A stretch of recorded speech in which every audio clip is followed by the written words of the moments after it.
1 Samuel chapter 18. And it came to pass, when he had made an end of speaking unto Saul, that the soul of Jonathan was knit with the soul of David, and Jonathan loved him as his own soul. And Saul took him that day, and would let him go no more home to his father's house. Then Jonathan and David made a covenant, because he loved him as his own soul. And Jonathan stripped himself of the robe that was upon him, and gave it to David, and his garments, even to his sword, and to his bow, and to his girdle. And David went out whithersoever Saul sent him, and behaved himself wisely. And Saul set him over the men of war, and he was accepted in the sight of all the people, and also in the sight of Saul's servants.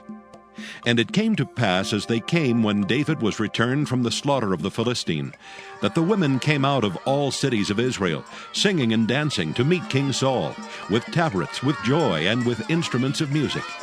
And the women answered one another as they played, and said, Saul has killed his thousands, and David his 10,000s. And Saul was very wroth, and the saying displeased him, and he said, They have ascribed unto David 10,000s, and to me they have ascribed but thousands. And what can he have more but the kingdom? And Saul eyed David from that day and forward.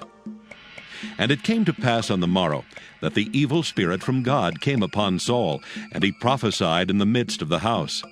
And David played with his hand as at other times, and there was a javelin in Saul's hand.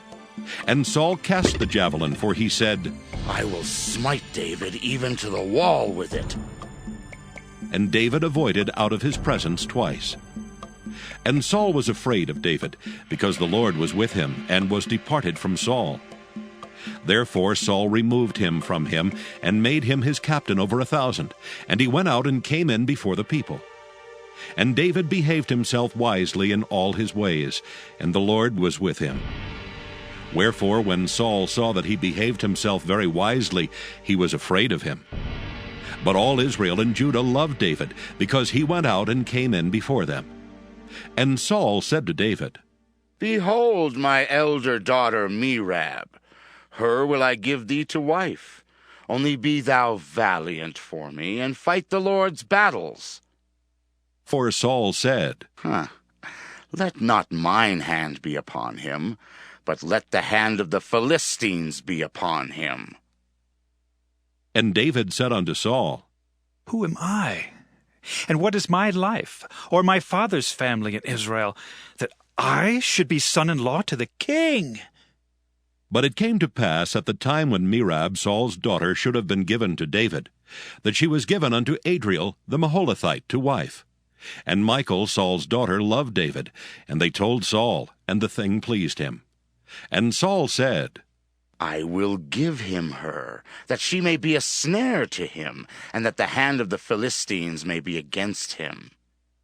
Wherefore Saul said to David, Thou shalt this day be my son-in-law in the one of the twain. And Saul commanded his servants, saying, Commune with David secretly, and say, Behold, the king hath delight in thee, and all his servants love thee. Now therefore be the king's son-in-law. And Saul's servants spake those words in the ears of David. And David said, Seemeth it to you a light thing to be a king's son-in-law, seeing that I am a poor man and lightly esteemed? And the servants of Saul told him, saying, On this manner spake David. And Saul said, Thus shall ye say to David, The king desireth not any dowry, but 100 foreskins of the Philistines, to be avenged of the king's enemies. But Saul thought to make David fall by the hand of the Philistines. And when his servants told David these words, it pleased David well to be the king's son-in-law, and the days were not expired. Wherefore David arose and went, he and his men, and slew of the Philistines 200 men. And David brought their foreskins, and they gave them in full tale to the king, that he might be the king's son-in-law. And Saul gave him Michal his daughter to wife. And Saul saw and knew that the Lord was with David, and that Michal Saul's daughter loved him.